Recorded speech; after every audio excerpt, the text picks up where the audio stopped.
வணக்கம். உருளைக்கிழங்கு வறுவல் எப்படி பண்ணுறதுன்னு பார்க்கலாம். பேபி பொட்டேட்டோ இது தனியாக ஒரு பாத்திரத்தில் இல்லை குக்கரில் போட்டு நல்லா வேக வச்சுக்கணும். சின்ன வெங்காயம் ஒரு 5, பூண்டு ஒரு 7 பல், கருவேப்பிலை, தக்காளி 1, தாளிக்க பட்டை, சோம்பு. நம்ம எவ்வளோ உருளைக்கிழங்கு எடுத்துருக்கோமோ காரத்துக்கு அந்த மாதிரி எடுத்துக்கலாம். நான் 1.5 ஸ்பூன் எடுத்துருக்கேன். மல்லித்தூள் ஒரு 1/4 டீஸ்பூன் போதும்.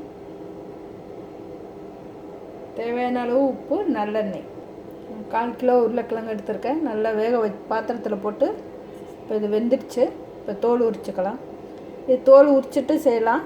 சின்ன பொட்டேட்டோனாக்க உருளைக்கிழங்குனால தோல் உரிக்காமே செய்யலாம். இப்போ நல்லெண்ணெய் விட்டுக்கலாம். ஒரு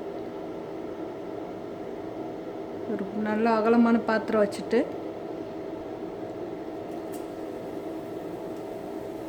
பட்டை, சோம்பு, சின்ன வெங்காயம் நல்லா வதங்கிடுச்சு. இப்போ தக்காளி போட்டுக்கலாம்.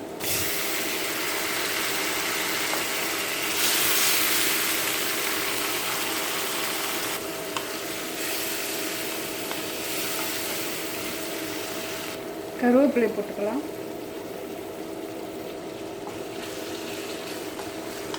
தக்காளி வெங்காயம் வதங்குறக்குள்ள உருளைக்கிழங்கெல்லாம் உரித்து வச்சிடணும்.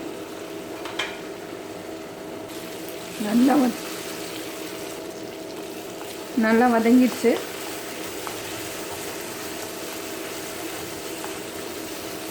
இப்போ இதில் வேக வச்சு உரித்து வச்சுருக்க உருளைக்கிழங்கு போட்டுக்கலாம்.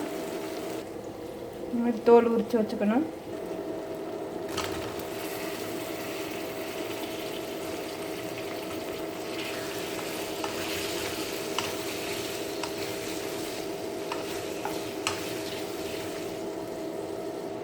இப்போ இதுக்கு தேவையான அளவு உப்பு போட்டுக்கலாம்.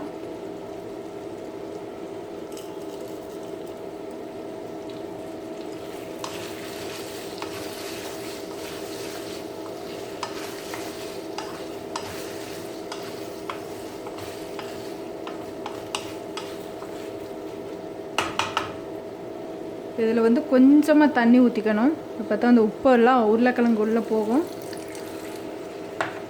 ரொம்ப வேண்டியதில்லை. அந்த உப்பு கரையிற அளவு, எண்ணெயில் கரையாது உப்பு.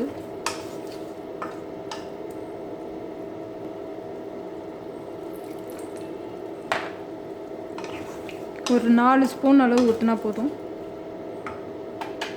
இப்போ இதை மூடி போட்டு வேக விடலாம். கொஞ்சம் கிளறி விட்டுக்கலாம்.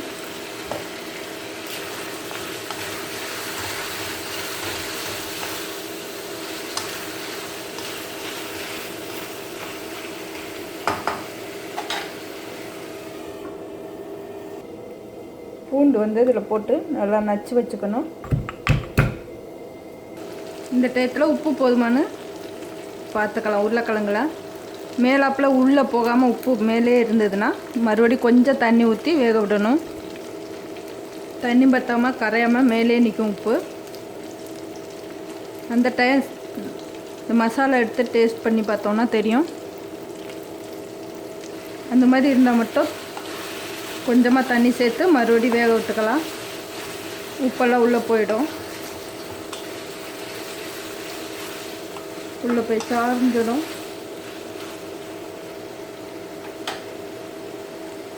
அது வேகையிலே நல்லா தண்ணியெல்லாம் வற்றிடும். இப்போ மிளகாய்த்தூள் சேர்த்துக்கலாம்.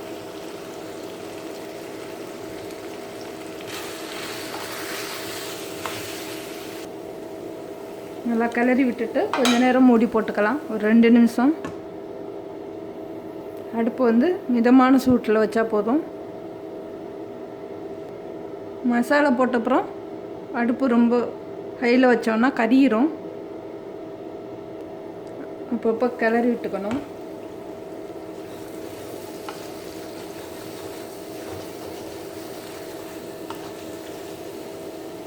நம்ம முழுசாக போட்டிருக்கிறதுனால உப்பு சாரா லேட் ஆகும்.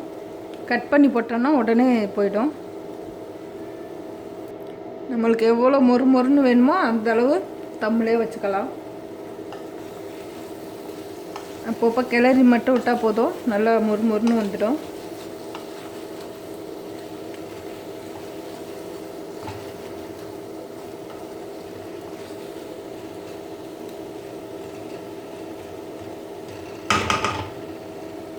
இப்போ நல்லா கலர் மாறி வருது. இந்த மசாலாலாம் நல்லா முருகி வெந்திருக்கு.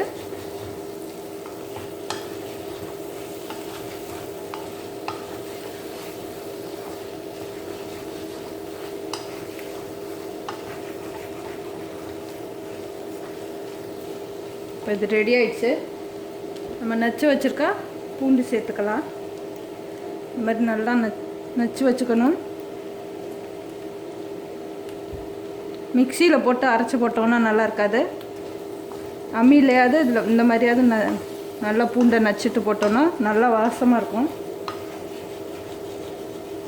இது மாதிரி ஃபஸ்ட்டே வெங்காயம் தக்காளி கூடயும் வதக்கக்கூடாது.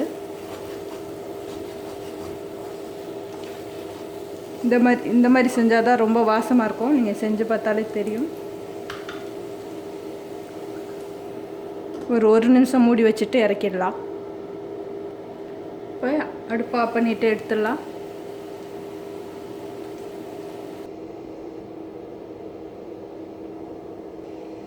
உருளைக்கிழங்கு வறுவல் ரெடி ஆயிடுச்சு. இது தயிர் சாதம், புளி சாதம், லெமன் ரைஸ் கூட சேர்த்து சாப்பிட ரொம்ப நல்லாயிருக்கும். சாம்பார் சாதம்